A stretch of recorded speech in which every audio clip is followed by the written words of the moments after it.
tidak boleh ada kata lelah atau apa. Itu memang istilahnya ujung tombaknya Basarnas, radarnya Basarnas untuk mendapatkan informasi ini perlu bantuan atau tidak itu adanya di BCC.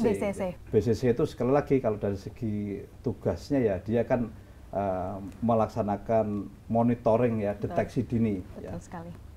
Kemudian melaksanakan bantuan kodal ya, membantu SMC atau SAR Mission Coordinator dalam menjalankan pengendalian operasi di lapangan kayak gitu ya.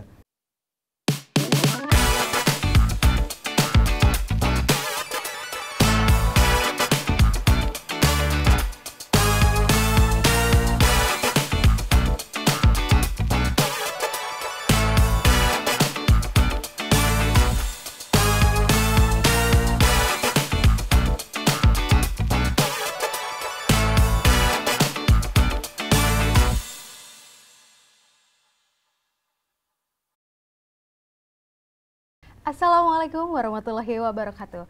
Semangat pagi Sobat SAR, jumpa lagi di podcast penuh inspirasi dari Basarnas. Podcast yang menghadirkan narasumber-narasumber yang sangat hebat dengan kisah hidup pastinya yang sangat menarik. Podcast yang menghadirkan gagasan yang dikemas dengan obrolan yang santai yang berjudul SAR Talk, Search the Inspiration and Rescue the World. Persembahan dari Basarnas, Quick Action, satu jiwa, satu rasa. Jika Sobat SAR membutuhkan pertolongan Basarnas, langsung call 115, gratis tanpa biaya. Nah, Sobat SAR, pada episode kali ini kita kedatangan Direktur Kesiapsiagaan Basarnas. Dari namanya saja sudah kesiapsiagaan ya Sobat SAR, tentunya selalu siap siaga ya Pak, betul? Ya, betul, betul. Selamat datang Bapak Nur Isrodin di podcast SAR Talk. Selamat pagi, semangat pagi. Apa kabar nih Bapak? Baik, kabar alhamdulillah hari ini sehat, semangat dan kuat. Wah, keren. Nah di podcast SAR Talk kali ini kita bakalan bahas lebih dalam lagi nih Pak tentang kesiapsiagaan dan tentunya BCC ya Pak ya. Yeah. Sobat SAR ini kan pasti penasaran tuh apa sih BCC sebenarnya Pak. Nah nanti kita simak ya podcast ini sampai dengan selesai dan aku mau ngingetin lagi buat Sobat SAR jangan lupa di subscribe dan nyalahin loncengnya ya Sobat SAR. Nah Pak Nur Isrodin nih senang sekali rasanya Bapak bisa hadir di podcast ini di sela-sela kesibukan Bapak yang luar biasa ya Pak ya. Nah sebelum kita ngobrol-ngobrol lebih dalam lebih enak kalau kita ngopi dulu Pak. Ya, boleh. Bapak ngopi kan Pak? Boleh ngopi. Oke, kita saya panggil. Saya juga suka kopi ya. Ngopinya apa nih Pak? Cappuccino, mochaccino? Kopi Cappuccino susu? boleh. Wah, oke. Kita panggilin Mbak Vina ya Pak yang mengantarkan kopi. Mbak Vina. Halo Mbak Yu. Hai. Halo Pak Nur, izin Pak. Saya bawakan terima kasih Mbak. Kopinya untuk Bapak. Ini diseruput langsung, langsung nikmat. Obrolan kita jadi makin panjang Pak. Ini bisa langsung diminum ini. Iya, silakan Bapak langsung dicicipi. Dicoba nih kayaknya. Ini aku juga langsung cicipi nih kopi buatannya Vina. Iya, bismillah. Sesuai pesanan Bapak. Gimana rasanya Pak? Wah, mantap. Pagi-pagi ngopi. Wah. Baik Pak, silakan dinikmati Pak sambil ngobrol-ngobrol. Terima kasih ya Mbak Vina. Saya permisi ya Pak, Mbak Yu. Ya, terima kasih Mbak Vina. Nah Pak, saya mau tanya nih Pak, kesibukan Bapak saat ini sebagai Direktur Kesiapsiagaan itu seperti apa? Bisa diceritakan Pak? Ya, makasih Mbak Ayu ya atas undangannya. Untuk saat ini Direktorat Kesiapsiagaan baru saja menyelesaikan event siaga khusus untuk event Powerboat F1 H2O yang dilaksanakan di Toba gitu ya. Jadi pelaksanaan ini kan event internasional, betul, di mana sebagai koordinator Kemenko Marves dan Basarnas ditunjuk sebagai koordinator bidang keselamatan dan kesiapsiagaan bencana. Wah, jadi luar biasa. mengantisipasi in case emergency dalam event itu. Betul, dan alhamdulillah kita sudah laksanakan dari tanggal 1 sampai dengan tanggal 3 Maret kemarin, alhamdulillah semua berjalan sukses dan lancar ya. Untuk saat ini yang lain-lain setelah kembali dari Toba, saya ngecek pekerjaan di kantor cukup banyak yang harus kita selesaikan ya.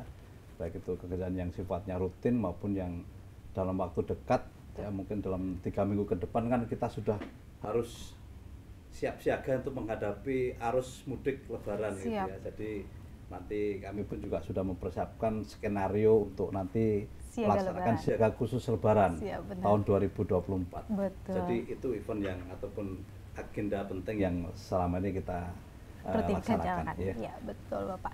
Nah, kan tadi udah diceritakan sedikit tentang kesiapsiagaan Direktorat Siap Siaga. Saya juga penasaran nih Pak tentang bagaimana sih perjalanan karir Bapak hingga akhirnya menjadi Direktur Kesiapsiagaan Basarnas. Wah, ini panjang ceritanya. Jadi sebenarnya kalau saya secara pribadi tuh nggak pernah terbayang cita-cita masuk Basarnas itu nggak ada dulu. Karena waktu kecil ya kita kan di lingkungan keluarga pendidik ya, orang tua saya dua-duanya guru, kemudian mbah saya itu dulu pejuang veteran kayak gitu. Wah, luar biasa. Ya pengennya dulu masuk tentara ya, karena tentara itu kan dulu kan punya pamor yang kuat Betul, gitu ya. betul. Tetapi ya mungkin dalam perjalanannya kan di keluarga besar saya baru ada tentara itu kan setelah paman saya 2 masuk itu, tapi itu pun kan belum cukup. Begitu setelah selesai saya lulus ya kuliah, setelah lama saya bergelut di bidang olahraga, karena saya dulu ya dari kecil sampai dengan usia dewasa itu lebih banyak menekuni bidang bulu tangkis ya. Wah, Sampai dengan aktif terakhir di olahraga bulu tahun tangkis. 96 itu saya mengikuti PON yang ke-14. Wah, luar biasa. Nah, baru setelah itu saya sudah menyelesaikan kuliah di Fakultas Pendidikan Olahraga dan Kesehatan.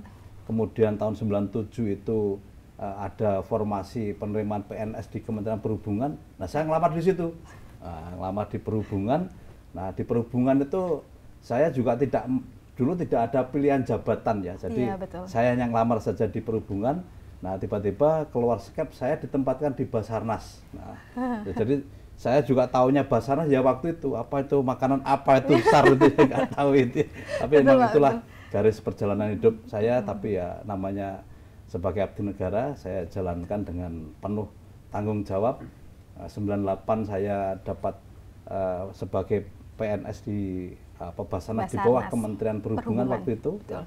Kemudian saya 2005 itu sudah mendapatkan posisi jabatan sebagai kepala sub bidang pelatihan dan keterampilan, karena memang Wah, saya luar background saya biasa. adalah sarjana pendidikan olahraga. Betul. Jadi linear di situ. Betul. Dan saya tekuni sampai dengan saya meniti karir mayoritas di Basarnas itu di lembaga diklat ya, 17 tahun. Hanya terselang 1 tahun sebagai kepala kantor Kendari ya, tahun 2010 ya, setelah saya pernah mengalami insiden waktu itu ya, Insiden apa, kecelakaan pesawat heli. Jadi saya waktu itu sedang melaksanakan tugas untuk mengendalikan ataupun melaksanakan diklat. Nah, setelah heli free jump, nah saya hanya diajak untuk semacam flying pass kayak gitu. Iya, Tetapi karena pada saat itu mungkin ada faktor yang Trouble. tidak bisa saya sebutkan di Betul, sini. iya. Nah, itu akhirnya terjadi kecelakaan.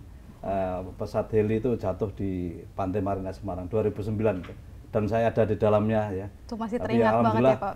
Alhamdulillah setelah menjalani perawatan 4 hari di rumah sakit, Pulih alhamdulillah kembali. saya pulih ya. Setelah itu pulang ke Jakarta, langsung dapat tugas jabatan baru sebagai kepala kantor Kendari. Luar biasa. Wah, kembali ke pusat lagi 2011, dapat eselon 3. Setelah itu membangun Balai Diklat sebagai kepala Balai Diklat waktu itu, dari awal berdiri Balai Diklat sampai dengan 5 tahun ya, 5 tahun 2017 sudah cukup. Saya ditugaskan di Semarang sebagai kepala kantor Semarang. Kemudian 1 tahun balik ke pusat lagi sebagai Kabak Kortala, dan saya dapat promosi waktu itu 2020 sebagai kepala Biro Hukum dan Kepegawaian. Wah, iya, Ya, Pak. ini profesi yang bidang tugas yang agak baru, tetapi ya Betul. namanya tugas, sepanjang kita menikmati dan kita mau belajar, saya pikir itu cepat kita beradaptasi. Betul Kemudian sekali.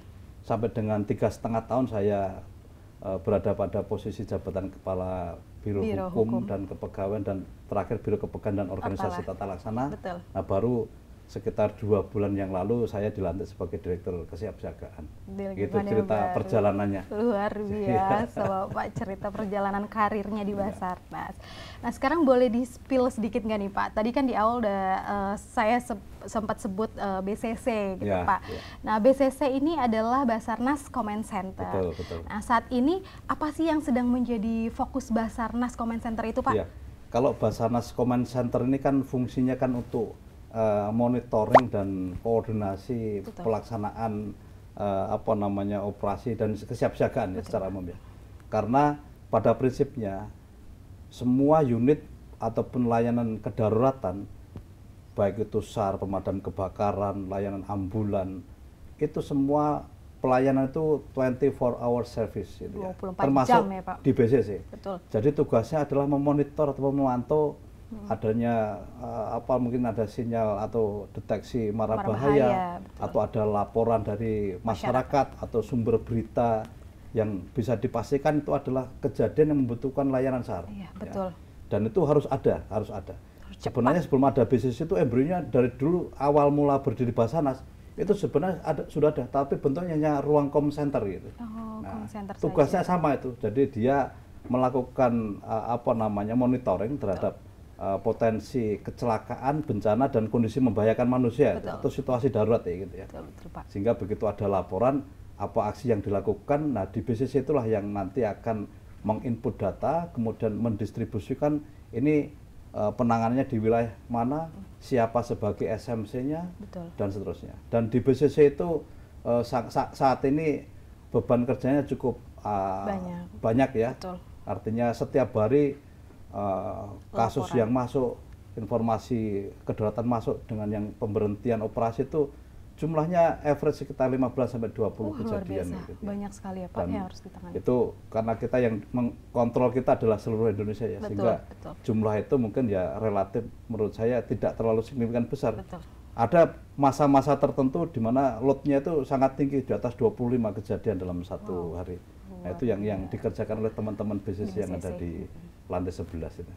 BCC itu kan 24 jam ya Pak, selalu siap siaga 24 jam. Yang pastinya laporannya yang tadi sudah disebutkan lumayan banyak ya Pak ya. Nah, apa sih yang motivasi Bapak untuk nggak kena lelah dalam menerima laporan dari masyarakat terkait adanya kecelakaan, bencana atau kondisi membahayakan manusia? Jadi gini, BCC itu sebenarnya adalah alat ataupun tools yang dimiliki oleh Direktorat Kesiapsiagaan. Karena itu adalah mandat yang sudah tertuang di dalam undang-undang maupun peraturan-peraturan regulasi yang mengatur di bawahnya. Karena ini sifatnya wajib. Layanan SAR itu salah satunya kan siaga itu. Betul. Untuk menemukan ataupun mendapatkan informasi adanya situasi yang membutuhkan bantuan SAR. Nah, ini pengelolaannya ada di Direktorat Kesiapsiagaan. Karena Direktorat Kesiapsiagaan ya tusinya kan melaksanakan siaga, baik itu siaga rutin maupun siaga khusus. Kemudian melaksanakan latihan, melaksanakan bimbingan teknis, ya, melaksanakan fungsi koordinasi, pembinaan terhadap jajaran yang ada di bawah, yang ada di kantor-kantor SAR seperti itu. Sehingga ya tidak boleh ada kata lelah atau apa, itu memang istilahnya ujung tombaknya Basarnas, radarnya Basarnas untuk mendapatkan informasi ini perlu bantuan atau tidak itu adanya di BCC. Betul. Sehingga kami di BCC itu ada yang sifatnya siaga itu 24 jam itu. Dan komposisi siaga itu ada, kalau di kantor pusat itu ada namanya kepala jaga harian ya. Dibantu ya Kagahar. Ada 2 orang asisten itu yang bantu Kagahar, itu ada 2 asisten, kemudian ada 2 operator radio komunikasi, kemudian ada 2 petugas emergency call 115, kemudian ada juga rescue yang standby di di BSG, ya, sampai dengan security yang ada di situ. Ya, jadi dalam satu shift jaga, ya, satu shift itu dari jam 8 pagi sampai dengan jam 8 malam itu ada 8 orang. Ya. Demikian juga dengan shift berikutnya itu memang itulah yang mereka yang non-stop dia pelayanan itu nggak boleh terputus ya, karena 24 jam. Yang namanya kecelakaan bencana itu kan datangnya nggak pakai permisi ya. Betul, Pak. Jadi bisa malam, bisa pagi, bisa Dini sore hari. ya, bisa hari libur dan seterusnya. Jadi Pak. memang tugas mereka adalah itu, dan itu adalah tugas yang kita emban selama ini. Ya. Betul, fungsinya dari Basarnas Command Center itu ya. Selain itu apa sih Pak tugas dan fungsi pokoknya dari Direktorat Kesiapsiagaan itu sendiri, Pak? Kalau dari nomenklaturnya Direktorat Kesiapsiagaan ya, tetapi kan tugasnya kan selain dia menyusun produk NSPK ya, norma standar kriteria prosedur atau yang ya itu adalah produk-produk regulasi ya. Betul. Di bidang siaga dan latihan ya, siaga dan latihan. Ya, konsep siaga dan latihan itu adalah sebenarnya kegiatan normatif sebelum situasi darurat itu terjadi seperti operasi SAR seperti itu. Ini yang pertama dilakukan adalah menyusun produk regulasi, kemudian juga melaksanakan juga ini melaksanakan siaga yang saya tadi sebutkan, siaga rutin, dan siaga khusus ya. Siaga khusus itu kan misalnya ada event di Mandalika gitu ya, MotoGP itu kita juga berangkat ke sana, ada heli, ada tim yang jumlahnya puluhan bahkan ratusan. Seperti di Toba itu setahun eventnya 2 kali. Yang pertama ada powerboat, nanti sekitar bulan September nanti ada aquabike. Ya, itu kompetisi internasional ya, Pak. Untuk mendorong apa? Untuk mendorong supaya destinasi wisata super prioritas yang menjadi arahan Pak Presiden itu bisa dijalankan. Betul, Pak. Dan kita mensupport itu gitu. Dan kenyataannya ya ini sukses, kita sudah melaksanakan 3 kali ya. Ini kontrak kita sampai dengan 2027. Ya. Jadi 10 kali event baik itu di powerboat maupun di di aquabike kayak gitu ya, dan itu dilaksanakan di Toba.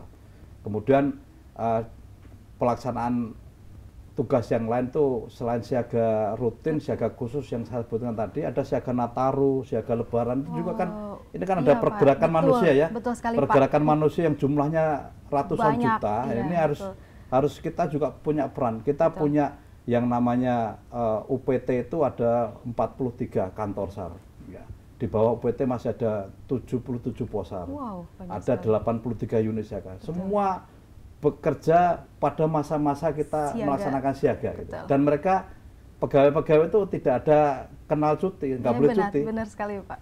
Ya, karena dan itu sudah menjadi habit di Basarnas ya, orang-orang Basarnas yang bergerak di bidang operasi maupun kesiapsiagaan itu nggak ada istilahnya cuti pada saat masyarakat sedang punya aktivitas seperti itu. Ya. Ini baru tugas di siaga ya, Pak ya.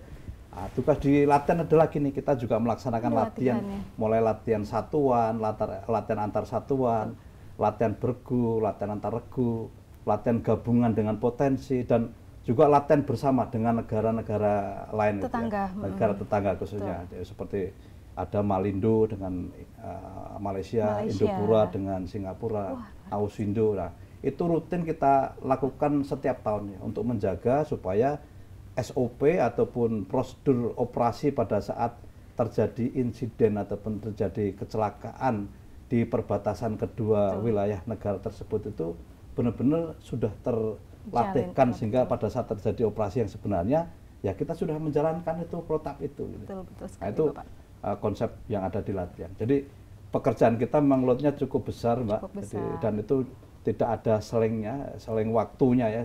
Saat ini kita sedang mengerjakan ini, kadang-kadang dalam waktu yang bersamaan kita juga melaksanakan tugas yang lain. Betul. Ya. Itu kalau di Direktorat Kesiapsiagaan. Jadi ada siaga rutin, siaga khusus yang skalanya juga internasional, ada Nataru. Betul. Terus selain itu juga ada latihannya juga ya, Pak. Betul. Nah, saya masih penasaran nih, Pak, tentang BCC itu sendiri. Bisa diceritain nggak, Pak, ke Sobat SAR, bagaimana sih awal terbentuknya Basarnas Command Center itu? Iya, jadi kalau saya tadi sudah menceritakan di depannya bahwa sebenarnya BCC itu kan ruang kendali komunikasi ya, terutama ya. Tetapi ruang kendali komunikasi ini juga bisa mengendalikan unsur yang ada di lapangan, Pak. Nah, memang embrionya dulu ada organisasi Basarnas itu dulu ada namanya Com Center, ruang Com Center. Tetapi kalau dari segi BCC-nya sendiri, ini kan berdiri pada tahun 2016 ya, diresmikan tanggal 29 Februari 2016 oleh Pak Ignatius Jonan. Waktu itu selaku sebagai Menteri Perhubungan ya, datang ke sini dalam rangkaian HUT Basarnas waktu itu, diundang oleh Kabadan waktu itu Pak FHB Sulistyo. Nah, meresmikan di lantai 11 itu. Jadi di situ diresmikan, itu awal mula berdiri BCC, dan sampai dengan sekarang BCC itu selanjutnya eksis ya. Betul. Dan BCC itu sekali lagi kalau dari segi tugasnya ya, dia kan melaksanakan monitoring ya, deteksi dini. Betul sekali.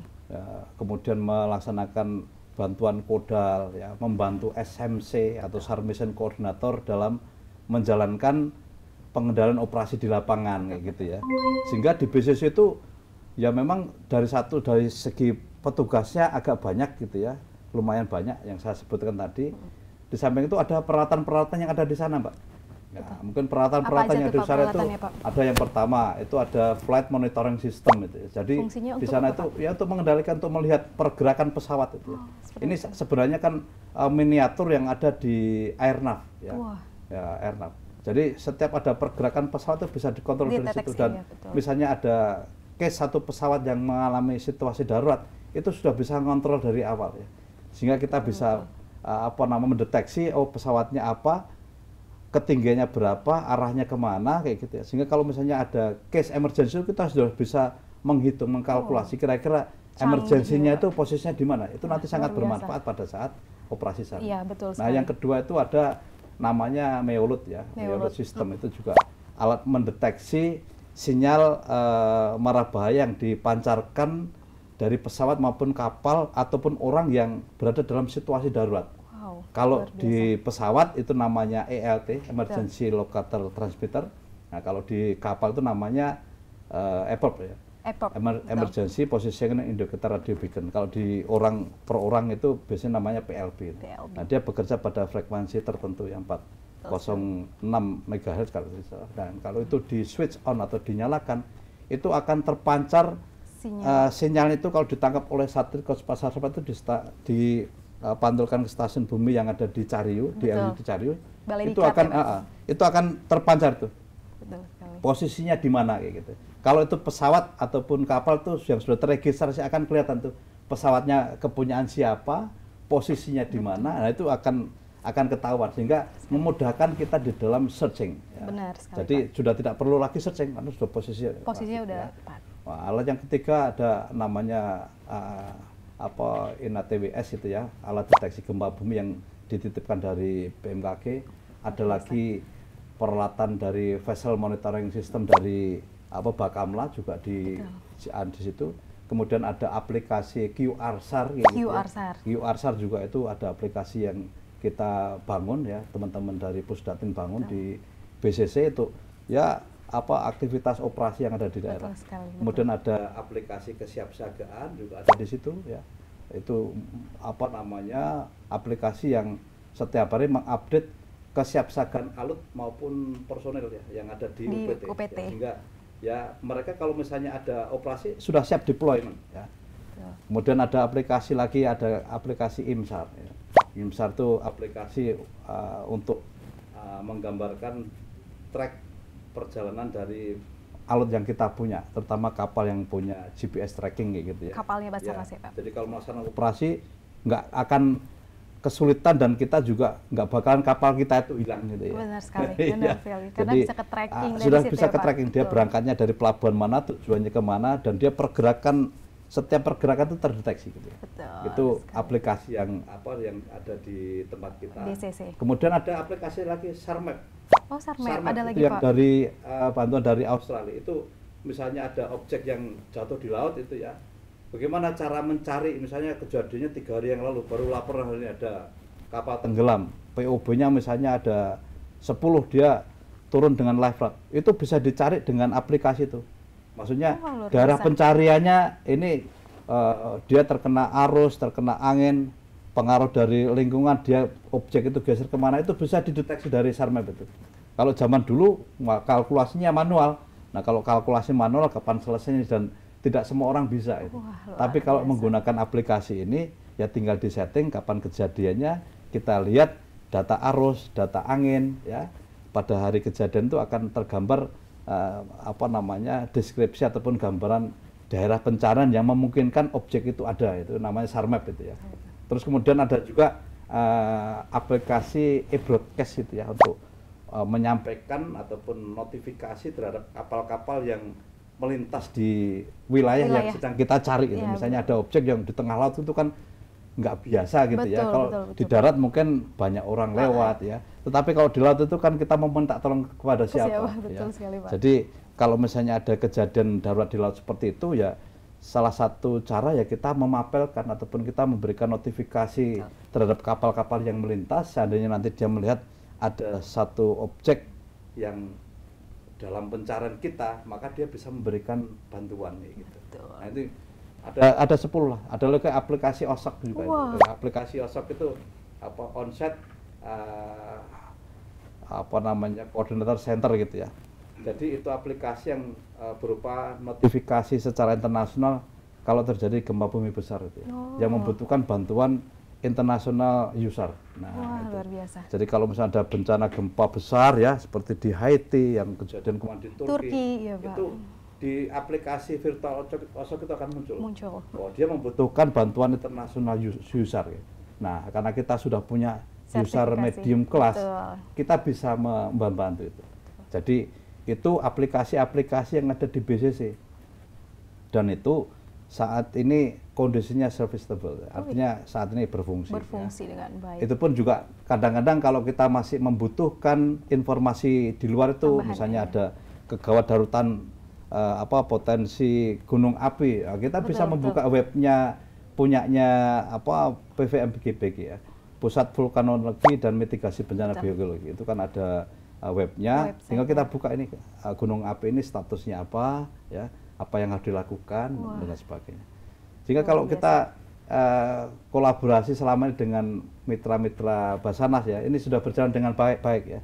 Artinya kan kita misalnya dengan BMKG ya terkait dengan kebutuhan misalnya cuaca maritim ya, kemudian dengan pusat hidrooceanography TNI Angkatan Laut minta data arus laut, itu kita mudah. Kita minta data atau peta darat ke BIG, itu teman-teman di BCC ini ada kemudahan akses ya untuk kita bisa membantu data-data yang diperlukan untuk melakukan misi-misi SAR gitu. Jadi di BCC itu selain peralatannya yang lengkap, ada dibantu dengan aplikasi-aplikasi yang memudahkan dalam pencarian dan pertolongan ya Pak. Nah biasanya nih Pak kalau di BCC itu rata-rata jumlah laporan yang masuk itu berapa Pak? Ya, saya sampaikan tadi average-nya itu sekitar 15 sampai dengan 20 per hari ya. Untuk saat ini ada 13 file aktif file aktif. Tapi dari 13 file aktif operasi itu hari ini tidak ada yang membutuhkan asistensi ya. Yang membutuhkan asistensi misalnya ini kita menggerakkan kapal atau jumlah target yang harus kita lakukan pencarian itu jumlahnya misalnya banyak ya. Itu kan perlu kita asistensi ya, karena itu kan menggerakkan kapal, jumlah korbannya banyak, terus kemudian ini lokasinya juga ekstrim seperti itu. Nah itu biasanya ada skenario untuk penguatan dari Direktorat Operasi di BCC. Betul sekali. Ya. Karena kan kadang-kadang kan itu kan di luar kapasitasnya kantor SAR. Tapi kan kalau hari ini saya lihat tidak ada yang prioritas atau membutuhkan asistensi. Dari biasanya laporan yang masuk itu terkait apa aja Pak? Operasi apakah yang membutuhkan pertolongan, kondisi membahayakan manusia atau seperti apa? Statistik di Basarnas ya, saya belum saya kalkulasi secara pasti ya, tetapi saya bisa pastikan di atas 90%, bahkan mungkin 95% itu kedaruratan yang terjadi yang kita tangani itu adalah kedaruratan di perairan ya. Baik itu satu kecelakaan kapal ya, orang tenggelam, kemudian orang mancing, nelayan ya, kemudian man overboard ya, orang yang jatuh dari kapal, itu dominasinya paling tinggi ya. Yang paling sedikit apa kecelakaan pesawat belum dalam 1 bulan ada karena memang regulasi dan memang safety systemnya kan memang sudah bagus. Tetapi kalau yang lain-lain emergensi di perairan itu jumlahnya memang paling banyak, dan selama ini tidak bisa kita pungkiri operasi kita hampir 90% operasi di perairan. Ya Pak. Betul sekali. Kalau yang lain-lain ya mungkin ada bencana. Bencana kadang-kadang ada bencana tetapi tidak ada dampak terhadap jiwa manusia ya. Artinya kita mungkin nggak perlu bekerja. Ya misalnya ada kebakaran, ada kekeringan ya, tidak ada layanan SAR karena tidak ada dampak terhadap jiwa manusia yang terancam di situ. Betul. Jadi itu. Betul Pak. Ya kan Basarnas dalam komitmen kesiapsiagaannya ini memiliki sifat yang respon time dan golden hour ya Pak ya. Nah, boleh diceritain nggak Pak ke Sobat SAR, kira-kira berapa lama sih respon time yang dibutuhkan dari sejak menerima laporan sampai dengan tim Basarnas tuh ke lokasi kejadian? Iya, jadi saya ceritain falsafah awalnya ya, bahwa yang namanya the big enemy of search and rescue operation is time. Musuh utama di dalam operasi SAR itu adalah waktu. Ya. Karena semakin cepat kita merespon adanya situasi darurat, besar kemungkinan kita bisa menyelamatkan orang. Betul sekali. Ya. Tetapi kalau respon kita lambat, ya kita tidak bisa mencapai golden hour. Ya sudah, kita paling datang ke situ, yang kita lakukan adalah operasi evakuasi jenazah. Saja. Ya. Nah itu yang prinsip yang selama ini kita pegang teguh, dan response time itu di belahan dunia mana itu menjadi salah satu target utama. Ya. Nah di Basarnas response time itu diukur dari sampai dengan unsur itu siap gitu ya, dan sudah dijadikan sebagai indikator kinerjanya Basarnas, itu waktunya maksimal 25 menit. 25 ya. menit. Tetapi target yang selama ini sampai dengan saat ini saya catat di dalam dokumen kami, itu kita bisa sampai 16 menit itu sudah ready ya, tapi baru ready nih. Cepat. Ya. Nah kita masih ada plus lagi, plusnya itu apa? Waktu tempuh menuju ke lokasi. Ini yang memang masih menjadi sekali, PR kita bersama ya, karena waktu tempuh inilah yang justru secara akumulatif waktunya lama ya, karena bergantung pada jarak, bergantung pada kondisi medan gitu ya. Betul, Pak. Kalau operasinya itu di Samudra Hindia sana, mungkin kita agak kesulitan, apalagi di Papua sana. Betul sekali, Pak. Yang harus membutuhkan karena pesawat di situ. Ya, Pak. Ya, karena aksesnya nggak gampang, dan di Papua itu operasi tidak hanya sekedar operasi kemanusiaan, tetapi operasi di situ juga kita harus mempersiapkan nyali kita, karena yang dihadapi di sana juga masalah KKB, masalah keamanan. Ya, nah itu isu yang cukup sensitif ya di Papua itu, sehingga pada saat operasi pasti didampingi dengan personel keamanan ataupun personel TNI Polri kayak gitu ya. Nah itu kalau kita cerita respon time. Sekali lagi respon time ini menjadi tol ukur kita, karena ini yang kita senantiasa kita perkuat, dan saya punya program tahun ini akan memperkuat dengan kita melaksanakan uji respon time itu di beberapa kantor itu, supaya memastikan bahwa waktu yang sudah kita tentukan ini benar-benar kita bisa plus lagi, anak-anak bisa lebih sigap lagi merespon adanya situasi darurat. Gitu Mbak ya. 25 menit ya Pak tadi. Luar biasa. Tapi existing sebenarnya kita bisa di bawah 18 ya. Ini tahun kemarin 16 menit 40 detik gitu. Lebih cepat ya Pak. Ya, itu quick respon ya Pak. Betul sekali. Nah, biar Sobat SAR nggak penasaran nih Pak, seperti apa sih Direktorat Kesiapsiagaan dalam menangani kecelakaan darat, laut, udara, lalu kecelakaan dengan penanganan khusus dan kondisi membahayakan manusia? Iya, sebenarnya dari semua jenis kedaruratan itu ya, baik kecelakaan kapal, kecelakaan pesawat, kecelakaan yang membutuhkan penanganan khusus, bencana, dan kondisi membahayakan manusia, pada prinsipnya alurnya itu sama ya.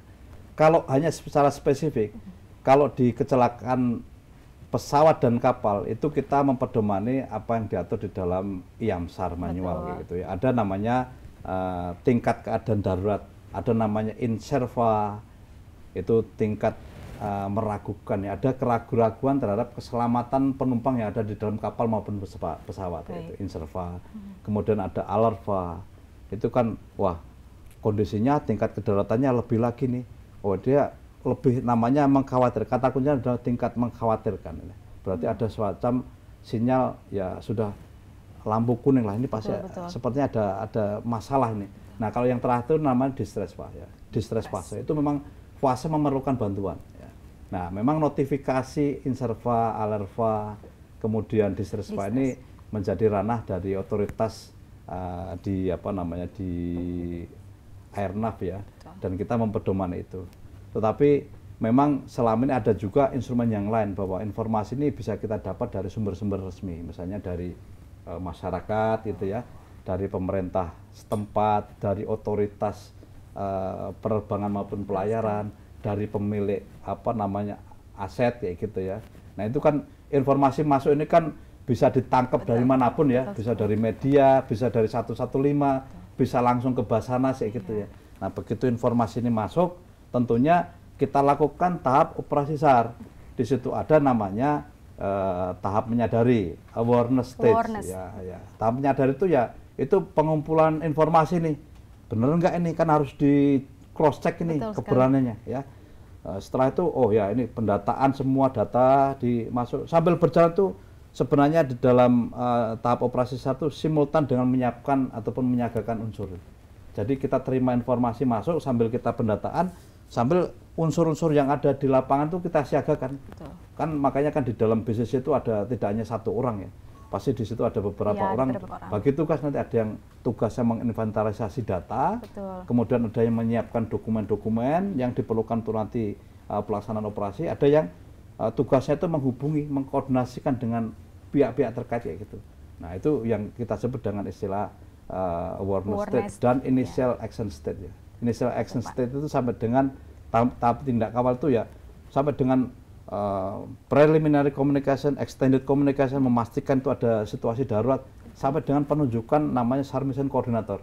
Nah sebenarnya kalau sudah SMC sudah terbentuk, ini tugas kesiapsiagaan itu sudah selesai. Ya. Nah setelah itu baru kita laksanakan dengan pelaksanaan operasi ya. Diawali dengan perencanaan operasi, pelaksanaan operasi sampai dengan mission conclusion ya. Mission completed gitu ya. Artinya kan kalau sudah komplit ataupun sudah berjalan sekian hari ditutup itu sudah selesai. Sudah selesai. Ya. Jadi tugas kesiapsiagaan itu sebenarnya hanya pada 2 tahap itu ya.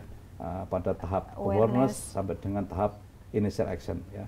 Nah, tapi di BCC tugasnya ya dia selain dia memantau yang lain juga mengasistensi Pak. Jadi kita tidak lepas begitu saja karena data ada di tempatnya BCC, tentunya BCC yang bisa memberikan asistensi seperti tadi kasih sunmap, kasih masukan terhadap SMC di lapangan nanti oh ya besok bisa digerakkan kapal ini karena tinggi gelombangnya, arusnya ya, daerah pencariannya, pola pencariannya itu nanti bisa diberikan. Betul. Berarti itu prosesnya ya Pak dari awal terima laporan sampai dengan pelaksanaan operasi. Nah kalau sudah operasi sudah otoritasnya ada di SMC, SAR Mission Coordinator. Kapan keputusan dinyatakan selesai ataupun ditutup dan dilanjutkan itu sudah bukan kewenangan BCC. BCC sekali lagi fungsinya lebih banyak ke monitoring, control center untuk kita juga melihat karena yang perlu diasistensi tidak hanya satu operasi dalam waktu bersamaan, ada beberapa operasi seperti sehingga yang fokus di dalam operasi tentunya sudah menjadi tugas dari organisasi yang sudah dibentuk ya, organisasi operasi dari SC, SMC, OSC sampai dengan SERU. Nah, seperti itu dalam mekanisme operasi. Ya. Nah, lalu berbicara tentang kan tadi BCC juga dibantu dengan aplikasi-aplikasi ya Pak ya. Lalu apa sih inovasi yang akan dilakukan oleh Direktorat Kesiapsiagaan nih Pak ke depannya? Sementara kalau transformasi digital yang ada di BCC sebenarnya sudah cukup ya. Tetapi kalau misalnya nanti memerlukan yang lain, mungkin yang kita perlukan adalah semacam aplikasi yang dimiliki oleh Kementerian Kelautan dan Perikanan ya. Dia punya saya lupa namanya vessel monitoring sistemnya mereka ya terhadap kapal-kapal ikan gitu ya. Karena ini kan kedaruratan di laut itu kan sebagian juga dilakukan oleh kapal-kapal ikan gitu. Dan juga kita bisa memberdayakan kapal-kapal ikan tersebut untuk melakukan atau membantu seandainya ada case emergency di laut itu ya. Nah itu yang mungkin perlu kita tambahkan. Tapi kan ini kan mungkin sifatnya aplikasi berbagi pakai ya. Tetapi kalau yang secara inovasi yang lain ya kalau di kami di BCC sudah cukup. Tapi kalau yang di Direktorat Kesiapsiagaan mungkin kita perlu memperkuat yang namanya destinasi wisata super prioritas itu ya. Karena itu nanti akan berdampak terhadap penilaian reformasi birokrasi yang ada di kita ya. Karena di dalam konsep penilaian reformasi birokrasi di samping ada reformasi general juga ada reformasi tematik. Nah, reformasi tematik itu kan disesuaikan dengan arah kebijakan presiden salah satunya ya. Selain itu juga masalah investasi, masalah penanganan stunting karena itu di luar konteks tugas dan fungsi Basarnas. Nah, yang paling memungkinkan sebenarnya kan adalah arah dan kebijakan presiden gitu ya, terkait dengan 5 destinasi dan itu kita perkuat mudah-mudahan ini nanti akan berdampak terhadap pelaksanaan reformasi birokrasi yang ada di kita dan memang masyarakat membutuhkan itu ya. Itu kan hanya salah satu saja ya bahwa Basarnas dibutuhkan di masyarakat dan kita melihat Mbak Ayu Basarnas itu semakin dicintai masyarakat. Pastinya, apa instrumennya itu? Instrumennya banyak, kepala daerah ya, bupati, wali kota yang menginginkan kehadiran Basarnas di mereka. Mereka siap menyediakan fasilitas kantor, menyediakan fasilitas hibah tanah, gitu. Sampai dengan ada honorer yang diberdayakan untuk kita. Hanya kan kita juga dalam mendefinitifkan suatu lembaga di satu tempat kayak itu kan ngukur juga ya. Betul. Resources yang kita punya ya, SDM kita berapa, kemudian peralatan yang kita punya berapa, anggaran yang kita miliki berapa, sehingga itu yang sering masih menjadi kendala. Walaupun animo ataupun antusias dari pemerintah daerah itu sangat luar biasa tinggi, dan itu merupakan gambaran bahwa ya kita kehadiran Basarnas di masyarakat itu sangat dibutuhkan. Karena masyarakat merasakan pelayanan SAR gitu ya Pak. Betul. Ada nggak sih Pak harapan Bapak untuk Direktorat Kesiapsiagaan ke depannya seperti apa Pak? Memang ada seninya ya, karena setelah saya mengikuti perjalanan tugas di beberapa tempat itu, kalau di Direktorat Kesiapsiagaan itu kan seperti tugas-tugas di BCC itu kan lebih banyak statis gitu ya, monoton pekerjaannya itu di tempat dan dia memonitor. Memang itu membutuhkan inovasi, butuh kreativitas, butuh ya sesuatu yang baru ya. Itu yang menjadi tantangan yang saya belum menemukan clue yang tepat ya, supaya nanti yang melaksanakan tugas itu juga nyaman. Karena sebagaimana halnya kelaziman normal sebagai manusia kan butuh suasana yang berbeda kayak gitu ya. Nah itu yang selalu saya motivasi supaya mereka jangan kendor di dalam memberikan pelayanan, karena kalau di situ kendor maka akan berdampak terhadap semua. Semua. Dan itu kan yang dipertaruhkan adalah kredibilitas institusi itu. Itu yang saya sampai dengan saat ini masih mencari pola atau bentuk kira-kira apa yang sekiranya nanti bisa membuat pekerjaan yang sifatnya monoton itu nanti bisa menjadi lebih menyenangkan gitu ya. Ini yang karena kan sedang saya BCC gali ya. ujung tombaknya Basarnas ya Pak. Ya, betul. Gitu Mbak. Lalu Bapak ada pesan-pesan nggak Pak untuk seluruh rescuer di Indonesia Pak? Boleh disampaikan Pak pesan-pesan Bapak. Jadi kalau saya melihat rescuer yang ada di Basarnas ya, rescuer yang ada di Basarnas itu secara akumulatif jumlahnya hampir separuh dari kekuatan Basarnas ya. Hampir sekitar 2000-an itu. Nah, saya berpesan kepada teman-teman yang ada di UPT maupun di BSG sebagai rescuer ya. Tentunya yang pertama ya tingkatkan kemampuan. Kemampuan itu ada empat aspek yang harus setiap manusia Basarnas itu harus kembangkan. Dari mulai physical aspeknya ya, dari segi fisiknya. Karena kita kerja lebih banyak kerja fisik ya. Benar sekali Pak. Siaga, kerja di lapangan, naik gunung, ya, masuk di hutan, di tengah laut. Betul sekali. Itu butuh jadi fisiknya memang harus kuat ya Pak. Yang kedua itu attitude-nya, attitude mentalnya harus kuat. Saya dulu waktu di Diklat mengembangkan ada 17 instrumen attitude yang harus dikembangkan sebagai insan Basarnas. Masalah kedisiplinan, masalah daya tahan, masalah ketabahan ya, kemudian sampai koordinasi, kerjasama, sampai dengan ya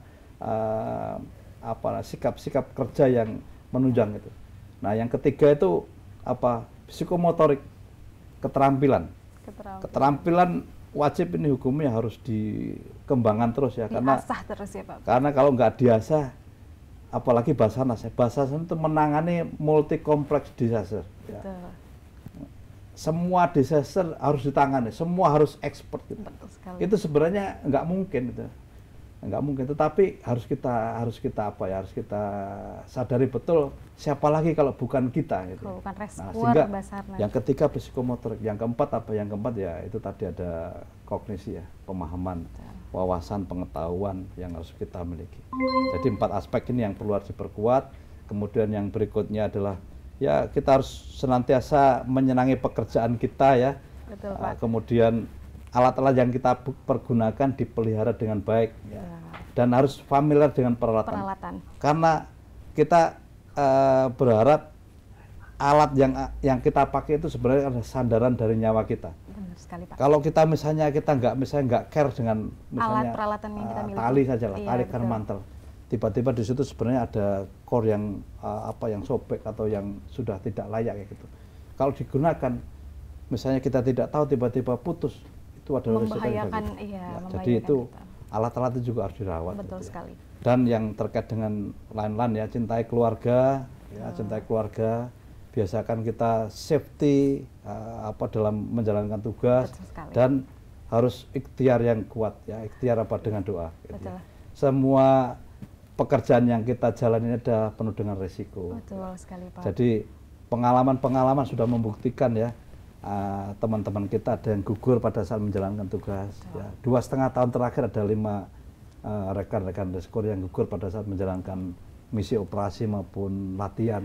Itu kan menandakan bahwa kita itu high risk, resiko tinggi. Gitu. Sehingga dimensi spiritual itu memang harus benar-benar kuat. Gitu. Sehingga kita dimanapun tugas, insya Allah berada dalam lindungan yang Maha Kuasa. Itu saja pesan untuk teman-teman Rescue dan tetap semangat ya, walaupun situasi keuangan sepertinya kurang membahagiakan ya setelah dikurangi adanya kesejahteraan uang siaga, tapi mudah-mudahan sebentar lagi ada tunjangan kinerja yang naik itu mudah-mudahan bisa mengobati gitu ya teman-teman Rescue bersama supaya lancar. Bapak boleh diceritain nggak Pak, bagaimana sih Direktorat Kesiapsiagaan nih saat melakukan proses dari awal menerima laporan kecelakaan sampai akhirnya diturunkan tim Basarnas nih untuk menolong di lokasi kecelakaan atau bencana khususnya pada kecelakaan kereta di Cicalengka itu Pak, bisa diceritakan? Iya, sebenarnya kejadian kecelakaan kereta yang di Cicalengka itu kan terjadi setelah kita melaksanakan siaga Natal dan Tahun Baru gitu ya. Jadi setelah ditutup baru ada kejadian itu kan sebagaimana ini kan kejadian di darat ya, sehingga informasi itu cepat masuk dan itu kan di media televisi, di media apapun kan sudah banyak informasi yang beredar, sehingga pada saat itu kita di BCC menerima informasi dan itu sudah pasti, maka komunikasi dengan kantor SAR Bandung intensif. Kantor SAR Bandung langsung menuju ke lokasi dan itu waktunya tidak lebih dari 30 menit. Seingat saya di bawah 30 menit itu. Cepat banget. Sampai di lokasi, hanya problemnya adalah kecelakaan itu multi hazard ya, ada gerbong yang bertumpuk dan itu di luar ekspektasi kita karena kan Basarnas kan tidak didesain untuk penanganan kecelakaan kereta ya, karena secara regulasi kan memang itu otoritasnya dari PT KAI. Tapi kita support di situ dan pada saat itu sambil berjalan operasi, nah kegiatan operasi itu dipantau dengan menggunakan drone. Ya. Drone apa Pak? Drone thermal yang dioperasikan di situ itu langsung dikendalikan dari BCC. Wow, luar biasa. Jadi BCC itu Pak Deputi itu memonitor aktivitas yang dilakukan di sana gitu ya. Sehingga tidak bisa dipungkiri apa yang dikerjakan. Ini ada perlu penguatan di sektor ini, evakuasi di sini dan seterusnya itu bisa dikendalikan juga dari BCC. Selain itu juga ada tim yang dari Direktorat Operasi yang waktu itu dipimpin Pak Direktur Operasi juga berangkat ke lokasi ya. Tetapi artinya kan di ruang kontrolnya BCC itu juga sebenarnya kan bisa monitor secara aktif ya. Itu juga sama yang dilakukan pada saat operasi tanah longsor di wilayah kerja kantor Makassar kemarin ya. Itu kan ada tanah longsor yang nimbun sebagian pengendara lalu lintas ya. Itu kejadiannya cukup yang memilukan ya, sedang di jalan raya seperti itu tiba-tiba ada longsoran. Ya. Dan itu juga teman-teman juga melaksanakan tugas operasi di sana dipandu juga dengan drone itu, sehingga itu ya, Pak, yang ada di BCC maupun kepentingan pimpinan bisa mengambil keputusan waktu itu juga sangat klop itu ya, ini bisa dilakukan, bisa dilanjutkan dan arahan dari BCC itu bisa ditindaklanjuti kawan-kawan yang ada di sana, yang ada di lapangan seperti itu. Sekali, Pak. Nah selanjutnya nih Sobat SAR, kita masuk ke sesi komentar Pak. Jadi ada pertanyaan-pertanyaan dari netizen lewat media sosialnya Basarnas. Nanti bakal dibantu sama Mbak Vina. Mbak Vina. Halo. Halo Pak Nur. Kita bacain komentar netizen ya, Vin. Dengan saya Vina Pak. Gimana minumnya tadi Pak? Wah mantap. Mantap Pak. Kopinya mantap. Ya, tadi saya dengerin cerita Bapak sama Mbak Ayu, luar biasa, sangat inspiratif dan penuh dengan kesiapsiagaan banget ya Pak. Betul. Luar biasa. Sekarang kita masuk sesi komentar ya Pak. Nanti saya akan membacakan beberapa komentar dari para netizen di medsos Basarnas. Nanti bisa langsung ditanggapi oleh Pak Nur. Oke, kita mulai ya Pak. Ini ada dari YouTube Basarnas. @wayandarma6729. Mantap Basarnas Command Center. Dengan melaksanakan tugas pencarian ketika terjadi kebencanaan yang dapat menimbulkan hilangnya nyawa manusia. Misal kecelakaan udara, kecelakaan laut, kecelakaan darat, tugas menemukan sampai mengevakuasi. Oke, bravo BCC. Wah, mantap nih Pak. Bagaimana tanggapan Pak Nur atas pujian Ya, dan dukungan? pertama terima kasih ya atas apresiasi dari masyarakat itu. Tapi ini pertama kita patut syukuri dulu ya, karena memang salah satu bagian yang menjadi kebanggaan kita ya. Betul. Tapi tentunya tidak ada gading yang tak retak gitu ya. Jadi kita pun juga di BCC juga melihat ada beberapa yang perlu kita perbaiki, dan itu menjadi penyemangat kami untuk kita senantiasa memperbaiki yang kurang-kurang. Tapi kalau yang sudah baik, berjalan baik ya kita pertahankan. Tapi kalau yang masih perlu perbaikan ya kita akan lakukan perbaikan itu. Bahkan kita pun juga akan mencoba kalau pas sedang ada penugasan pegawai kita di negara-negara yang sudah maju, kita bisa melaksanakan comparative study ya terhadap pelaksanaan yang ada di negara-negara maju. Karena dulu saya juga pernah melihat istilahnya command centernya di pemadam kebakaran Kyoto, di Osaka kayak gitu ya, dia memang bagus itu ya, lebih humanis gitu terhadap petugas-petugas yang ada di dalam. Nah, mungkin itu sebagai dalam benak saya sebagai inspirasi nanti untuk memperbaiki BCC yang ada saat ini. Tapi terkait dengan apa yang disampaikan oleh rekan-rekan ya di netizen ya, kita terima kasih ya, dan kita juga menjadi motivasi kita untuk senantiasa mempertahankan dan memperbaiki BCC saat ini. Ada lagi nggak, Vin? Ada Pertanyaannya? lagi Pak dari TikTok Basarnas. Wah. KC Surya. Pak, bisa nolongin orang yang lagi sakit hati apa enggak? Wah. Wah, ini kalau nolongin orang sakit hati harusnya salah alamat ini. Salah alamat ya, Pak. Harusnya itu datanya ke mantan atau ke psikiater itu. Kalau ke mantan makin sakit Iya, hati, Pak. iya. nanti. jadi apa namanya, kalau sakit hati mungkin ya temennya adalah apa namanya para psikolog ataupun teman-teman yang biasa curhat kayak gitu ya, sehingga bisa. Betul. Curhat. Salah alamat kalau ke Salah Basarnas alamat, ya, Pak. iya. Basarnas nggak terima curhatan ya Pak. Iya. Ada lagi, Vin? Ada lagi nih, Komentar? Pak. Iya. Dari @ambulans 90 Banjarmasin. Untuk semua Basarnas yang ada di Indonesia ya call centernya. Nah, kalau ini gimana Pak? Ya. Apakah meskipun kantor SAR ada di berbagai wilayah, call centernya tetap di 115? Ya, jadi kalau yang emergency call 115 itu berlaku secara nasional ya. Jadi mau di belahan dunia manapun di Indonesia, itu 115 itu nanti akan terhubung dengan yang ada di BCC gitu ya. Nah, nanti tinggal kita sesuaikan nanti laporannya itu ada di mana gitu ya. Betul. Posisinya di mana, kecelakaan atau kejadiannya apa, asisten yang diperlukan apa, nanti baru kita sambungkan kepada wilayah ataupun kantor SAR terdekat ya. Jadi aksinya seperti itu. Jadi ini berlaku secara nasional. Ada lagi, Vin, pertanyaannya? Oke, itu aja Pak. Iya. Terima kasih Pak sudah menjawab beberapa Pertanyaan besar netizen. Terima kasih.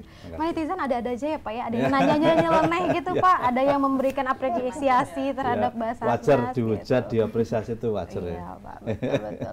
Oh iya, Pak.